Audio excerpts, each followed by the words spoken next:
What's up YouTube, Capital G here, and holy Bon Jovi, Konami is on freaking fire, man. As a company, they are doing a really good job with the TCG and Yu-Gi-Oh right now with all of these announcements. It seems like just another day, and every single day we get some blockbuster news as far as an import coming to the TCG. I believe that this was announced on their official TCG Twitter. You can see it right here. I'm sure that if you want to find it, you can find it. I don't really use Twitter that much, but Rafflesia is coming to the TCG. It's coming in Breaker of Shadows, and this is looking like a star-studded pack because of the new Solemn and because of, you know, Abyss and Cyber Dragon Infinity and now Rafflesia. And when I first saw Rafflesia, I think Rafflesia was a Dimension of Chaos card, if I'm not mistaken. I don't remember the rarity. I'm not going to guess because if I get it wrong, everybody's going to, Cap, you don't do research, blah, blah, blah, blah, blah. But Rafflesia is one of those cards where as soon as I saw it, I was like, holy crap.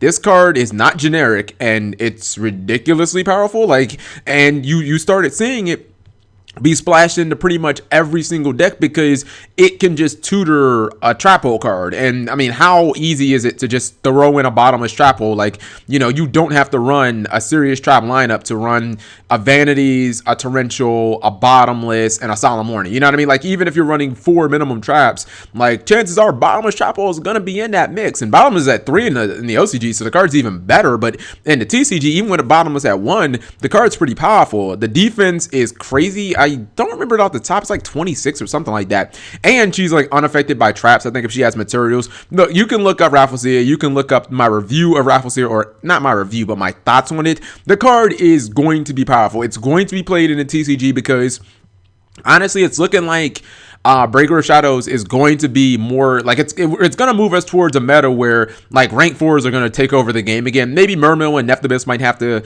you know, maybe they'll say something about that, or, you know, maybe Cosmos with their new cards, they'll have something to do with that. But for the most part, it's looking like a rank 4 meta with these cards like Infinity and Rafflesia with Nodin in the mix, where you don't really have to, like, you know, any deck can kind of go into these rank 4s. Now, unfortunately, you see the name text, it is silver, which to me, that indicates a secret rare. I mean, yeah, there's a possibility that this card could be rare. I think actually it would be a little lighter. I think the silver would be like a little lighter shade for it to be a rare. But come on, with them releasing these blockbuster secret or these blockbuster OCG cards, like, I don't think you bring them to the TCG and you bring them out as, like, you know, rares or whatnot. Like, I think that if you're gonna bring these cards that people in the TCG have been anticipating and most of us expected, okay, well, great, we're gonna have to wait a year and a half to get this crap. Like, I think you bring them out as secret rare, and I'm not even gonna fault them if they do, because these are cards that are so powerful. Like, they deserve kind of the secret rare treatment, and that's not something that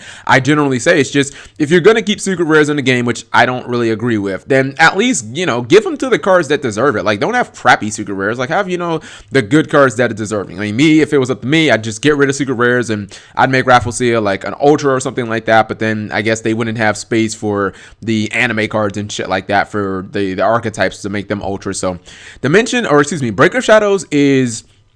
it's actually looking quite amazing. Like, this is going to get people hype. And the crazy thing is, and I hope people don't dislike the video, I actually looked at the OCG Breaker of Shadows. The set actually isn't that good. Like, the set is not amazing, blow you away, like Duelist Alliance good. But now with all of these OCG imports all coming in at the same time, you know, a year-defining card like Infinity that has dominated the OCG for like a year. You know, cards like Rafflesia that are going to see playing everything, and a card like Abyss that could have the one card inclusion makes a deck, like, you know, go to another tier. Like, these cards are so big. In addition to Solemn Notice, like, I think the set now becomes like really good just off of the top cards. Like, the cards at the top are so good, it pulls the rest of the setup. You know what I mean? Because you can look at other sets like Cross Souls, and you couldn't necessarily say that. Like, I don't think Lose a Turn made Cross Souls a great set, but I think Cyber Dragon Infinity, Abyss, Solemn Notice, and Rafflesia, like,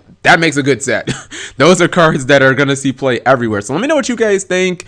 Man, Yu-Gi-Oh's about to get expensive again, and we might see some hat because Rafflesia plus Traptrix, like, if you're actually running Mermillo and Dianara, like, the deck is actually legit. Thank you guys for watching as always. Subscribing makes life happy.